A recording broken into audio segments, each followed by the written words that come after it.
आज करगिल विजय दिवस है। 21 साल पहले आज ही के दिन हिंदुस्तान के जांबाज सैनिकों ने पाकिस्तान को एक बार फिर से घुटने टेकने पर मजबूर कर दिया था। हमारे रणबांकुरों ने पाकिस्तान को खदेड़कर पहाड़ की चोटियों पर तिरंगा फहराया था। आज मन की बात में भी प्रधानमंत्री नरेंद्र मोदी ने कहा, पाकिस्तान दुष्ट है, पीठ में छुरा घोंपता है, बड़े बड़े मंसूबे पालकर घुसपैठ का दुस्साहस करता है। ऐसी ही घुसपैठ की कोशिश पाकिस्तान ने 2 मई 1999 को करगिल के द्रास में की थी। उसके बाद पाकिस्तान से जंग हुई, लेकिन हिंदुस्तान के शूरवीरों के अदम्य साहस और पराक्रम के आगे पाकिस्तान टिक नहीं पाया। करगिल दुनिया का सबसे मुश्किल युद्ध था। इसे भारत ने कैसे जीता? अगर हम टाइगर हिल की 16,600 फीट ऊंची चोटी पर चढ़कर पाकिस्तान को भगा सकते हैं, तो इसमें कोई शक नहीं कि हिमालय में चीन को हम कहीं भी हरा सकते हैं। इसलिए आज 1999 के शौर्य की कहानी आपको 2020 में बतानी जरूरी है। आइए देखते हैं करगिल, एक अनकही कहानी। देश ने देखा एक युद्ध, देखा युद्ध का शौर्य और देखी शहादत पर नम हुई आंखें। इस युद्ध की वजह थी पाकिस्तानी सेना की नापाक साजिश। सर्दियों में भारतीय सेना के खाली पड़े बंकरों में पाकिस्तान ने कब्जा जमा लिया। पाकिस्तानी सैनिक घुसपैठियों की शक्ल में एलओसी पार कर भारतीय चोटियों में भारी और बड़े हथियारों के साथ बैठ गए। मकसद था 1971 के युद्ध में भारत के जीते गए हिस्से पर कब्जा करना, शिमला समझौते को तोड़ना। पर भारतीय जांबाजों ने बेहद मुश्किल लड़ाई लड़ी। इंडिया टीवी उसी जंग के अनकहे सच आपके सामने ला रहा है। घुसपैठ की सबसे पहली सूचना देने वाले ताशी नामग्याल से लेकर युद्ध के हर किरदार और नेतृत्व की पूरी कवरेज है करगिल पर बनी इस सबसे विश्वसनीय डॉक्यूमेंट्री में।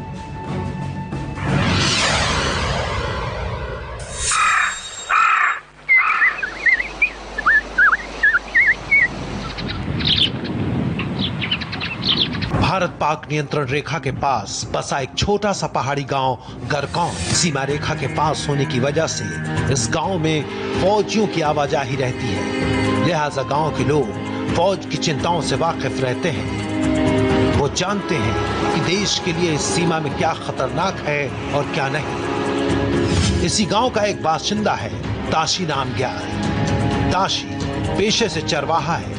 अपनी रोजमर्रा की जरूरतों के लिए ताशी ने याक पाल रखे हैं। याक अक्सर चारे की खोज में पहाड़ की ऊंचाइयों में चले जाते हैं।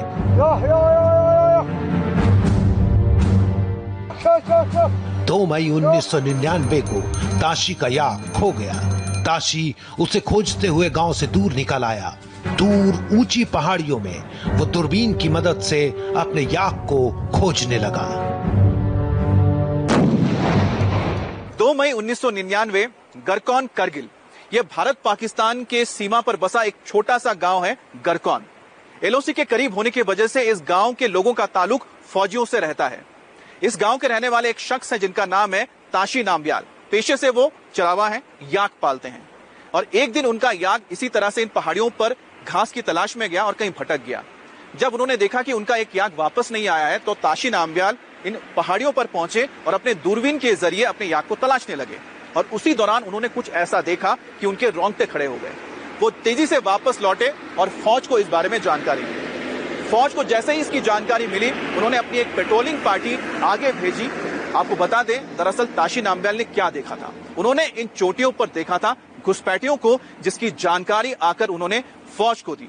दरअसल एलओसी के करीब होने की वजह से इस गांव के लोग ये जानते हैं कि आखिरकार फौज के लिए क्या सही है और क्या गलत है। इसलिए ताशी नामग्याल को जैसे ही घुसपैठिए इस इलाके में नजर आए इन चोटियों पर, उन्होंने तुरंत इसकी जानकारी फौज को दी। और जिसके बाद फौज हरकत में आई और उन्होंने तुरंत अपने पेट्रोलिंग पार्टीज को इस बारे में जानकारी लेने के लिए भेजा। भौचक्का ताशी पहाड़ से नीचे उतरता है। उसके पहाड़ से उतरने की गति बेहद ज्यादा और सावधानी भरी थी। वो पहाड़ से उतरकर सीधे एक सैनिक के पास पहुंचता है। वो उस सैनिक के कान में कुछ कहता है। सैनिक का चेहरा चिंता और तनाव से भर जाता है। तो वहां देखते हुए तो कुछ 6 बंदे नजर आए मुझे। पत्थर डुल रहा था, बर्फ भर रहा था, तो मैं हैरान हो गया। तो कुछ 5-10 मिनट में उनको देखते हुए था। फिर मैं वापस आ गया।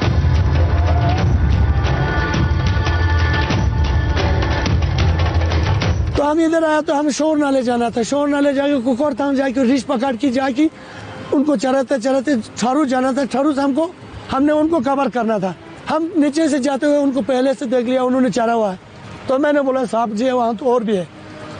तो हैरान वाली बात हो गया, साहब ने भी नहीं माना। तो मैंने उसमें कसम खाना पड़ा, बच्चे और माँ का। करगिल की चोटियों का गुप्त रहस्य अब दिल्ली में सत्ता की गलियारों में दस्तक दे रहा था। करगिल में चल रही उठापटक की जानकारी तत्कालीन रक्षा मंत्री जॉर्ज फर्नांडिस को 6 मई 1999 को दी गई और इस तरह करगिल में चल रही खबर को दिल्ली ने पुख्ता मुहर लगाने की बात कही।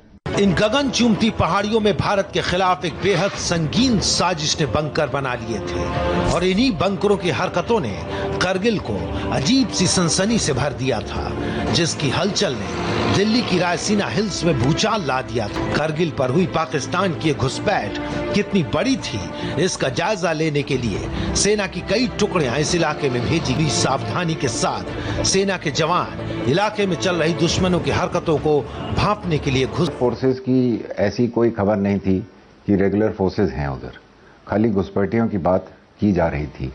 मतलब यही इंटेलिजेंस था और किसी को इतना मालूम नहीं था कि दुश्मन कहां पर किस किस चोटियों पे बैठा हुआ है। कैबिनेट कमेटी ऑन सिक्योरिटी की स्पेशल ब्रीफिंग हुई थी ऑप्स रूम में, जो ऑपरेशन रूम कहलाता है आर्मी का, उसमें हुई थी। उसमें ये खबर मिली थी।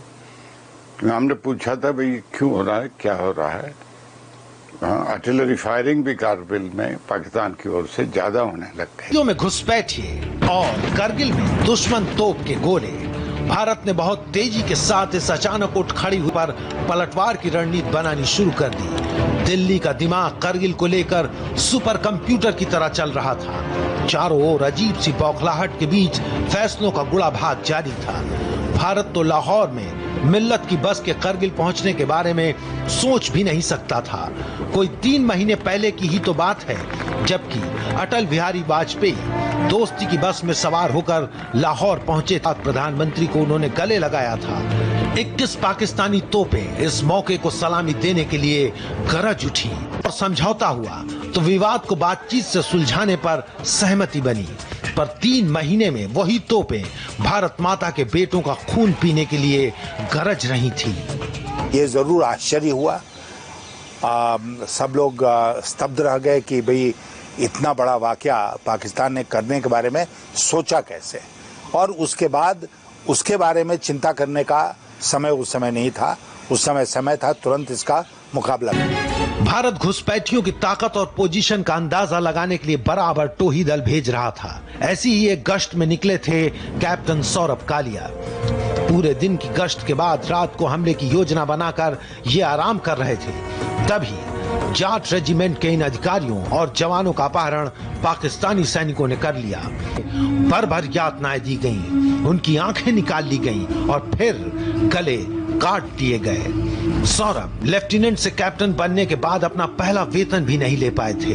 घुसपैठिए आए हैं, वो हमारे ऊपर फायर कर रहे हैं और आर्टिलरी फायर भी डायरेक्ट कर रहे हैं रोड के ऊपर। और पहले जो छोटे मोटे पेट्रोल्स गए हुए थे उन्होंने कंफर्म करा था कि तोलोलुंग पे कुछ घुसपैठिए बैठे हुए हैं। बीच पाकिस्तान की तरफ से करगिल प्रशासन के शुरू में बने नए मुख्यालय पर तोप के गोले बरसे। पाकिस्तान की ओर से गोले बेहद सही जगह और सही समय पर गिर रहे थे। हालात नाजुक देख भारत ने भी अहम जगहों पर बड़ी तोपें। पाक हमले की सही जानकारी के लिए टोही विमान उड़ाए गए, ज्यादा पेट्रोल पार्टी रवाना की गई। पता चला कि मस्को से बटालिक के बीच फैले 120 किलोमीटर के दायरे में घुसपैठियों ने कई जगह अपने बंकर बना लिए। द्रास, काशकर, बटालिक, मस्को में 10 किलोमीटर तक घुस आए थे घुसपैठिए। करगिल से उत्तर की ओर 80 किलोमीटर के क्षेत्र में आतंकियों ने ऊंची पहाड़ियों पर अड्डे बना लिए थे। उनके निशाने पर था ये हाईवे। हाईवे इसलिए क्योंकि लेह को श्रीनगर से जोड़ने वाली सामरिक महत्व की इस सड़क को बंद कर पाकिस्तान सर्दियों में लद्दाख को जाने वाली आपूर्ति रोक सकता था और करगिल पर कब्जा करके उसे नियंत्रण रेखा खुलवाने के लिए इस्तेमाल कर सकता था। चुग घाटी, बटालिक और तुर्तुक क्षेत्र की पहाड़ियों पर कब्जा करके भारत को सियाचिन से पीछे हटने पर मजबूर कर सकता था। करगिल के पास मशको घाटी के नालों पर कब्जा करके वहां से ताजा घुसपैठ के लिए रास्ते बना सकता था। पर सबसे बड़ा मंसूबा था नियंत्रण रेखा को बदलने और शिमला समझौते को दफन कर कश्मीर को फिर से अंतर्राष्ट्रीय मंच पर लाने का। जब तक हम हाईवे को क्लियर नहीं करते और उनका जो इन्फ्लुएंस हाईवे के ऊपर बम गोलाबारी हम उसको बंद नहीं करते, तो हमारी कॉन्वाइज जो थी वो कश्मीर से लद्दाख की तरफ, श्रीनगर से कारगिल या लेह की तरफ जानी मुश्किल थी। और लड़ाई के बीच में हम लोग उनको भेजते थे, पर रात के समय के ऊपर और थोड़ा थोड़ा करके।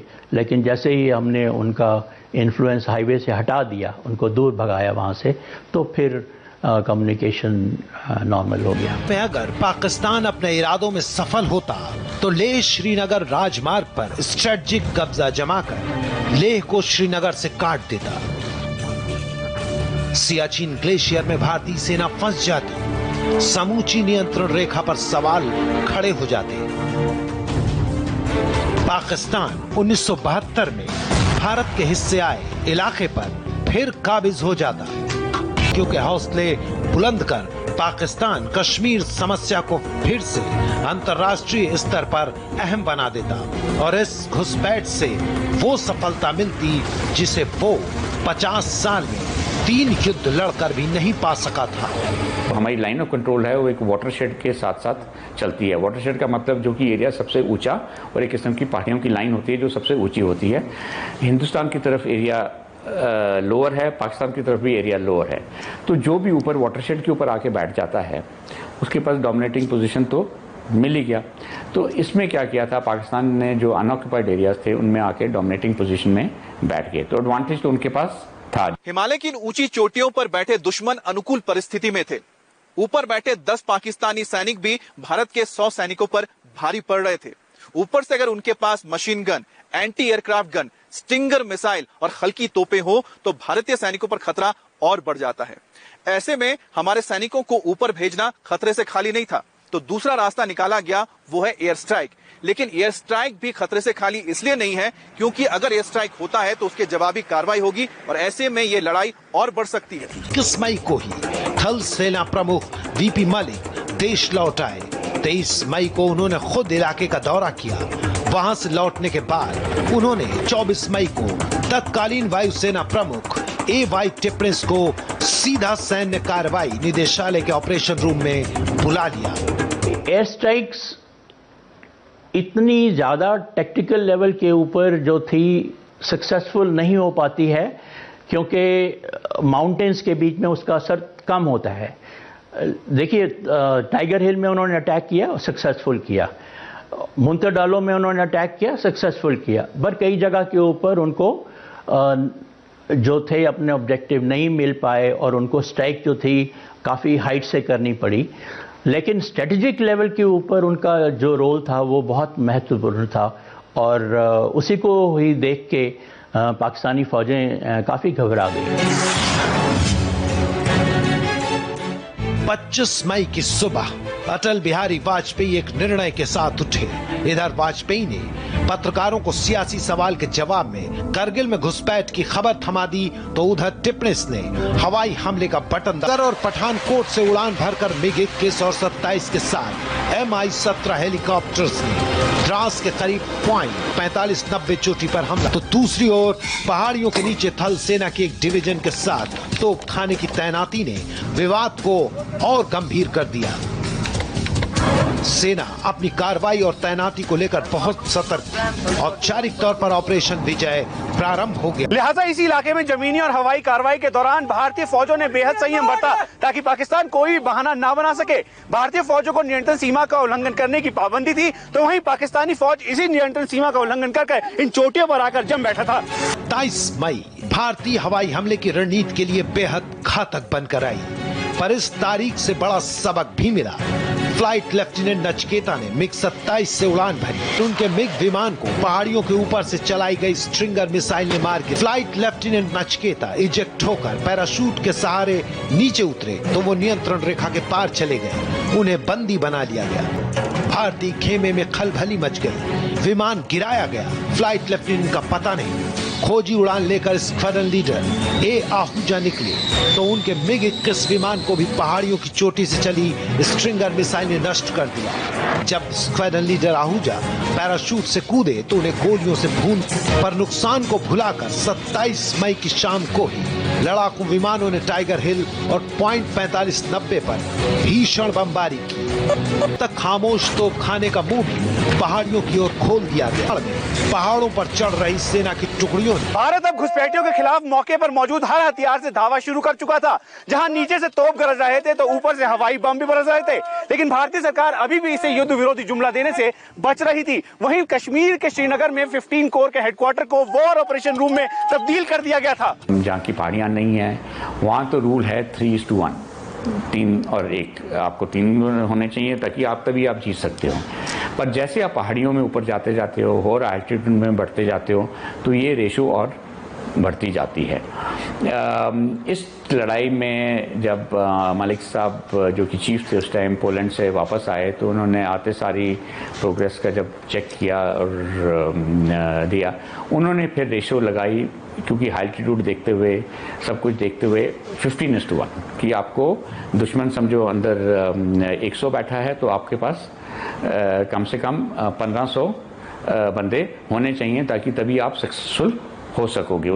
पहाड़ियों में चढ़े बैठे घुसपैठियों को नीचे धकेलने के लिए सेना के Mi-17 हेलीकॉप्टर्स भी हमले में लगाए गए।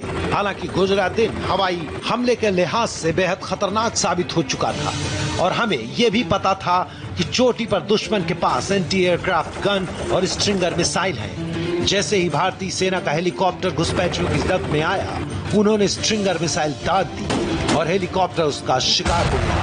भारतीय खेमे के लिए ये एक बड़ा झटका था। वायुसेना ने अपने 4 वीर गंवा दिए थे। इधर जमीन पर सेना ने 29 मई को बटालिक सब सेक्टर के 2 ठिकानों और द्रास सब सेक्टर की एक प्रमुख चोटी के अलावा मशको घाटी से कई अलग अलग ठिकानों पर घुसपैठियों को भगा तिरंगा गाड़ दिया था। तो घुसपैठिए मारे गए और करीब 150 से ज्यादा घायल हो मोर्चा छोड़ भाग खड़े हुए। इधर पाकिस्तानी फौज की हलचल को देखकर भारतीय नौसेना को भी सतर्क कर दिया गया और इस कार्रवाई को नाम दिया गया ऑपरेशन सफेद सागर। अब मिराज 2000 दुश्मन पर हमला शुरू कर दिया, पर युद्ध रोकने की कोशिशों में एक अहम कदम उठा 31 मई को, जबकि अटल बिहारी वाजपेयी ने पाक विदेश मंत्री सरताज अजीज की भारत यात्रा को हाँ कह दी। यह 28 मई को अटल और नवाज शरीफ के बीच फोन पर हुई बातचीत का नतीजा था। करगिल में घुसपैठ के बारे में पता चले 30 दिन बीत चुके थे, लेकिन दुश्मन से ज्यादा भारत के लिए चिंता थी ये ऊंची ऊंची पहाड़ियां जिनकी चोटियों पर दुश्मन मौजूद था। इन ऊंची ऊंची पहाड़ियों पर हमला करना आसान नहीं था। हमारे जो तमाम हथियार थे, गोला बारूद थे, वो बेअसर साबित हो रहे थे और भारत के लिए चिंता बढ़ती जा रही थी। कि नियंत्रण रेखा पार न कर पाने की वजह से वो पहाड़ी पर बैठे दुश्मन को कायदे से घेर भी नहीं पा रही थी और न ही घुसपैठियों की नालों से आ रही गंदी बाढ़ को रोक पा रही थी। एडमिनिस्ट्रेटिव प्रॉब्लम्स भी हो रही थी क्योंकि ना हमारे पास पोर्टर्स थे, ना हमारे पास पोनीज थी। तो एक बटालियन में तकरीबन 2 कंपनी तो खाली एमिनेशन और खाना पानी ऊपर ले जाती थी और ग्राउंड पे खाली 2 कंपनी लड़ रही थी। श्रीनगर लेह राजमार्ग को पाक घुसपैठियों ने अपनी बमबारी से बंधक बना लिया था। भारतीय युद्ध पूरी तरह से इस हाईवे को आजाद कराने के इरादे से हो रहा था। इस हाईवे पर तोलोलिंग और टाइगर हिल से लगातार करगिल की सुरक्षा में तैनात 121 ब्रिगेड के कमांडर को लगा कि चोटी पर 8-10 घुसपैठिए होंगे, लिहाजा उन्होंने कहा कि जाओ और आतंकियों को कॉलर से पकड़कर खींच लाओ। नगा, गढ़वाल और ग्रेनेडियर्स रेजिमेंट इस काम पर गई, पर जैसे जैसे हमला आगे बढ़ा तो उन्हें असलियत का एहसास हुआ। शुरुआती कुछ हमलों में तो ऐसा हुआ कि दुश्मन ने बिना गोली बारूद के हमले को नाकाम कर दिया। की निराशा को तोड़ा ग्रेनेडियर्स के 28 वर्षीय मेजर राजेश अधिकारी ने। राजेश अधिकारी अपने 10 साथियों के साथ दुश्मन के बेहद करीब पहुंचने में कामयाब हुए। उन्होंने दुश्मन के दिल में भारतीय इरादों का खौफ पैदा किया, पर मेजर अधिकारी अपनी चुनौती को विजय में बदल नहीं। युद्ध में शहीद हुए वीरों के शव पहाड़ियों से लाना बेहद मुश्किल हो रहा था। 11 ग्रेनेडियर्स के लेफ्टिनेंट कर्नल विश्वनाथन ने जब अपने साथियों के शव के सम्मान की लड़ाई लड़ी तो उन्हें भी वीर गति प्राप्त हुई। 6 घंटे की लगातार चढ़ाई कर वीर विश्वनाथन अपने साथियों के शवों तक पहुंच गए। दुश्मनों ने लाशों में बूबी ट्रैप लगा रखा था। जैसे इस शव को अपने कब्जे में लेने की कोशिश हुई, लाशों में बंधी माइंस फट पड़ी।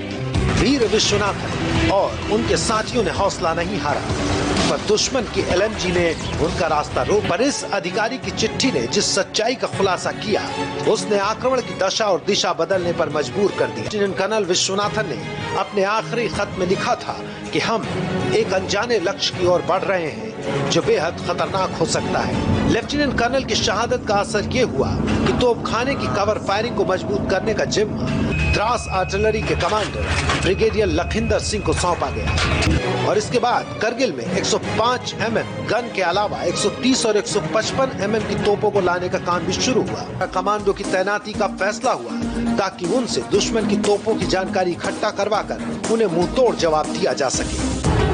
हिमालय की ऊंची चोटियों पर मौजूद पाकिस्तानियों को खदेड़ने के लिए अब सेना को जरूरत थी आर्टिलरी गन्स की। 155 mm गन्स को यहां तक पहुंचाना आसान नहीं था क्योंकि रास्ते बेहद छोटे थे और ऐसे छोटे रास्तों से तोपों को लाना आसान नहीं था।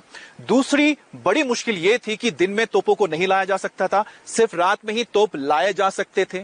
गुमरी और मताइन बेसिस से इन तोपों को यहां पर लाया जाता था, लेकिन रात में, क्योंकि दिन में अगर ये तोप लाए जाते तो इन चोटियों पर बैठे दुश्मन इनको निशाना बना सकते थे। संकरे रास्तों में मामूली सी चूक का मतलब था कि ये ट्रक और साथ में बुफोर्स हजारों मीटर गहरी खाई में चले जाते।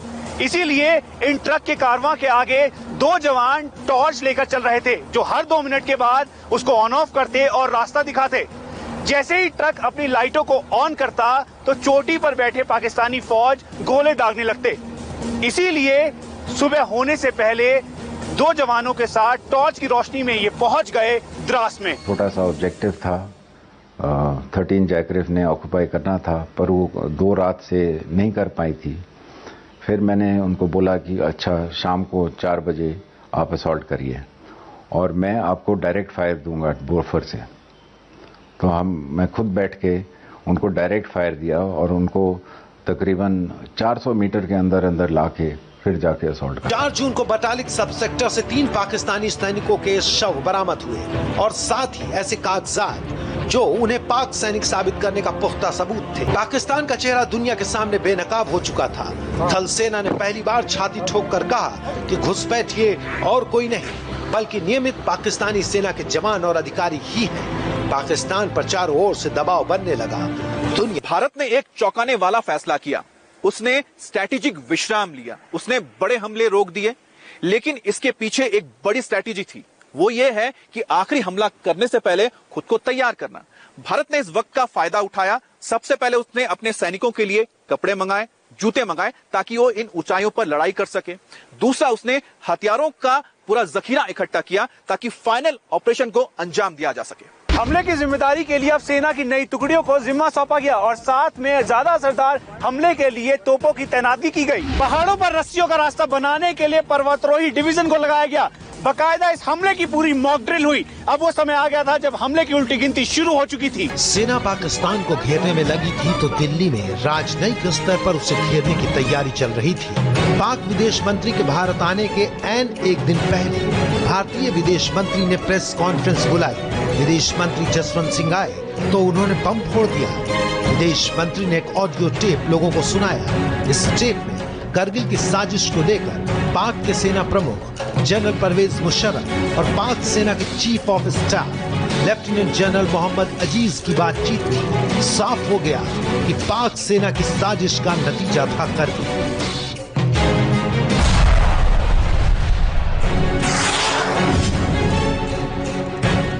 पाक विदेश मंत्री सरताज अजीज और जसवंत सिंह की मुलाकात हुई तो जसवंत ने दो टूक मुंह पर बोल दिया कि बात क्या करोगे, पहले सैनिकों के साथ बर्बरता करने वालों को सजा दो, घुसपैठियों को वापस बुलाओ, तब बात होगी। लेकिन घुसपैठियों की कार्रवाई के मुद्दे पर पाकिस्तान की गोलमोल बंद नहीं।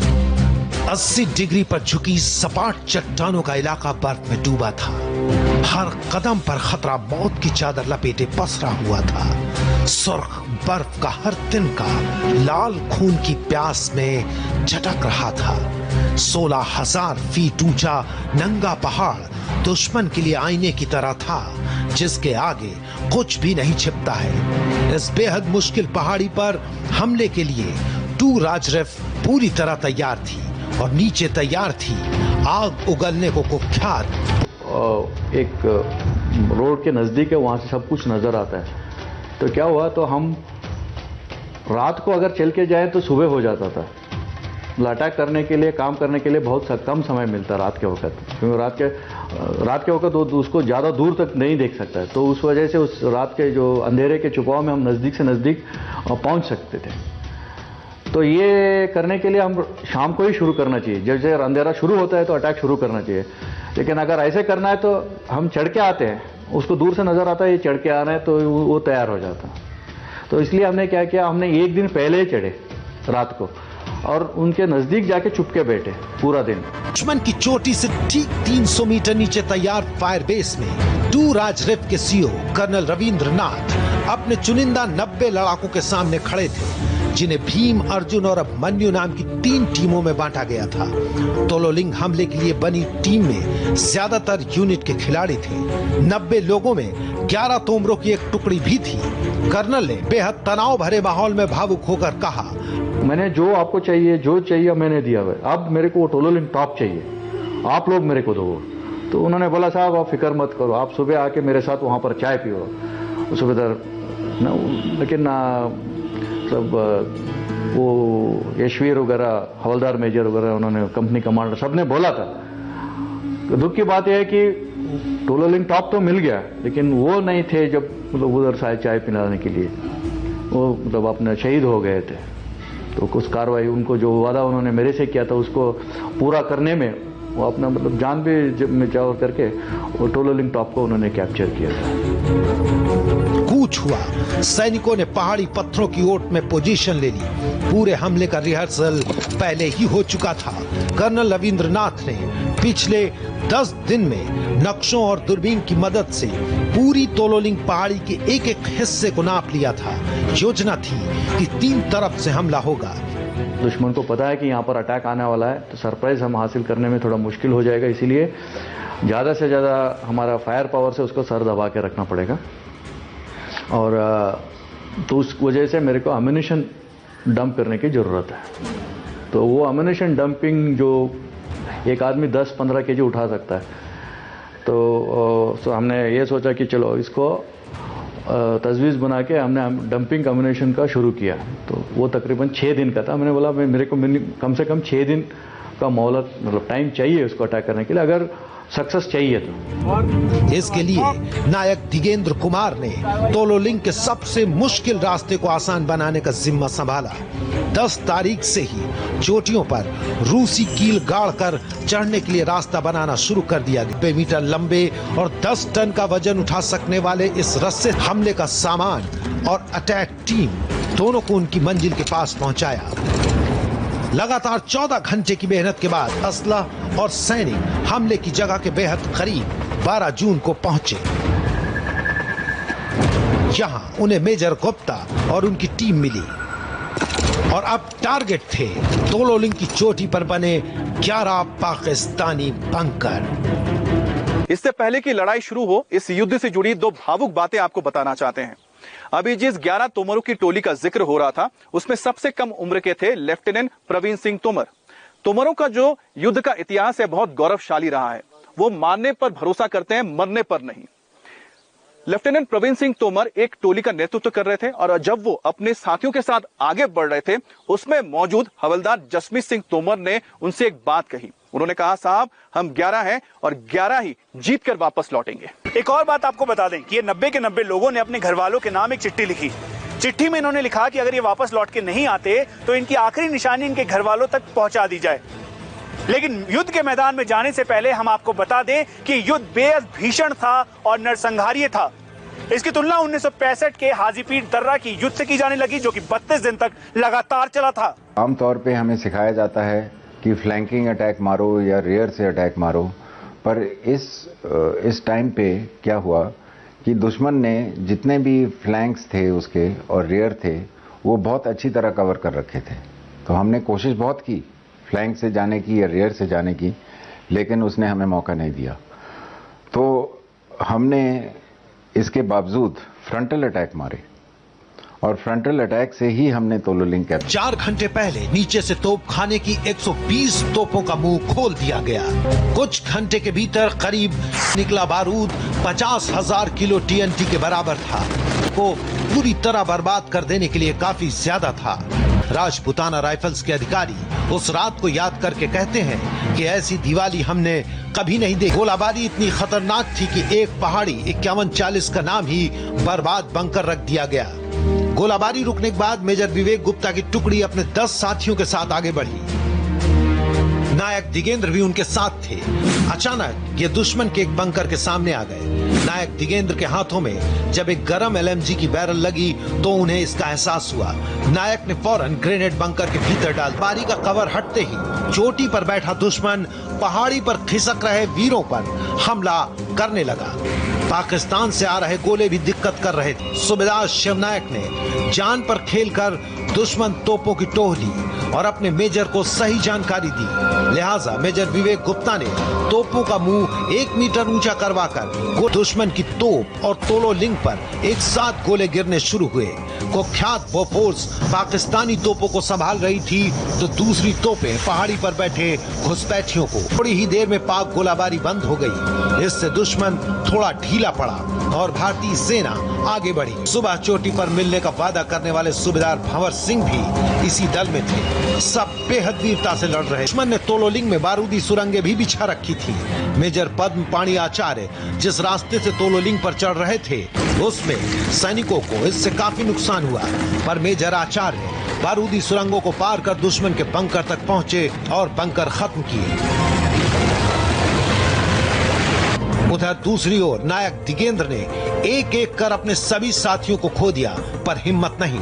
नायक दिगेंद्र ने 11 बंकरों में 19 हथगोले फेंके। पाकिस्तानी मेजर अनवर खान अचानक उनके सामने आ गया। दिगेंद्र ने छलांग लगाई और अनवर खान पर झपट्टा मारा। दोनों लुढ़कते हुए काफी दूर चले गए। अनवर खान ने भागने की कोशिश की तो दिगेंद्र ने उसकी गर्दन पकड़ ली। साइनाइड डैगर से उसकी गर्दन काट दी और लगा दिया भारत माँ की जयकारा। दिगेंद्र पहाड़ी की चोटी पर लड़खड़ाते हुए आगे बढ़े। 13 जून 1999 की सुबह 4 बजे वहां तिरंगा गाड़ दिया गया।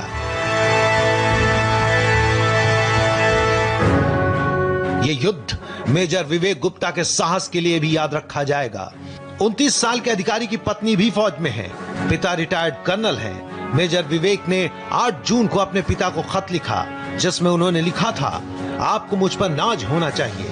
मैं वर्दी पहनकर देश के लिए कुछ कर रहा हूँ। इस समय एक कंपनी कमांडर होना शानदार अनुभव है। पर उनका यह खत उनके अंतिम संस्कार के आधे घंटे बाद 13 जून को ही 7 साल पहले उन्हें सेना में कमीशन मिला। सुबह 4 बजे के आसपास कर्नल रवींद्र नाथ अपनी टुकड़ी के साथ पीक पर पहुंचे। उन्होंने अपने साथियों से जो मांगा था वो उन्हें मिल चुका था, पर शहीद साथियों के शवों के साथ जीत का जश्न नहीं मना सकते थे। युद्ध की विडंबना है कि यहाँ जीत की जरूरत शोक का मौका नहीं देती, पर एक और सच्चाई है कि जान की बाजी लगाकर पाई गई विजय का जश्न वियोग के स्वरों को नहीं सुनता। 2 राजपुताना राइफल्स के कर्नल रवींद्र नाथ ने अपने ब्रिगेड कमांडर को रेडियो पर संदेश दिया, मेरी बटालियन को जो काम सौंपा गया था वो हमने पूरा कर लिया है। हमने तोलोलिंग पर फतह कर ली है सर। इस जीत पर सेना प्रमुख जनरल मलिक ने रवींद्र नाथ को सीधी बधाई दी, जैसा कि सेना में बहुत कम बार होता है। तोलोलिंग की मुश्किल चोटी पर जीत हासिल करने के बाद जब वहां पर हमारे जवान और अधिकारी पहुंचे तो पाकिस्तानी बंकर्स में उन्हें मक्खन, घी, अनानस और शहद मिला। रात को हमारे जवानों ने घी से आग जलाकर खुद को ठंड से बचाया, क्योंकि 16,000 फीट की ऊंचाई पर रात को तापमान -11 डिग्री तक पहुंच जाता है। और सुबह उठकर उन्होंने शहद और मक्खन के साथ अपने जीत का जश्न मनाया। तोलोलिंग विजय का महत्व इसी बात से पता चलता है कि तोलोलिंग विजय की बात सुनते ही रक्षा मंत्री और प्रधानमंत्री सीधा युद्ध क्षेत्र में पहुंच गए। जैसे ही वो हवाई अड्डे पर उतरे, कुछ दूरी पर पाक सेना ने बम गिरा। जॉर्ज ने वाजपेयी से कहा, देखिए पाकिस्तान आपको सलामी दे रहा है। मैं दोस्ती का पैगाम लेकर पाकिस्तान गया था,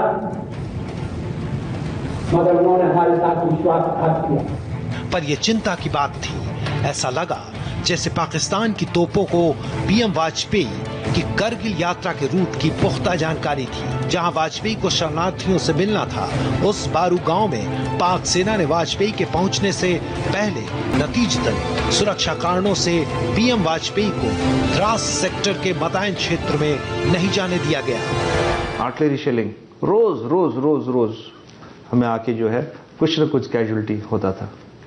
तो इससे क्या होता है, over a period of time जब आप दुश्मन को देख नहीं सकते और दुश्मन का फायर जो है आपके ऊपर कारगर होते जाता है, तो एक काइंड ऑफ आदमी का जो है फ्रस्ट्रेशन आ जाता है। तो हमें कम से कम 45 डेज तक बिल्कुल जो है फ्रस्ट्रेशन हो गया था उधर। 13 जून की रात नवाज शरीफ ने फिर वाजपेयी से फोन पर बात की। शायद वाजपेयी के करीब गिरे गोलों पर वो खेद जता रहे होंगे, पर वाजपेयी ने भाव नहीं दिया। 14 जून को अमेरिकी राष्ट्रपति क्लिंटन का फोन आया पीएम अटल बिहारी वाजपेयी के पास। अमेरिका ने भारत के साहस और धैर्य की तारीफ की। 15 जून को क्लिंटन ने नवाज शरीफ से फोन पर कहा कि नियंत्रण रेखा खाली करो, जल्दी से जल्दी बातचीत कर विवाद को सुलझाओ। पर अभी मोर्चे पर तोलोलिंग की जीत पूरी नहीं हुई थी।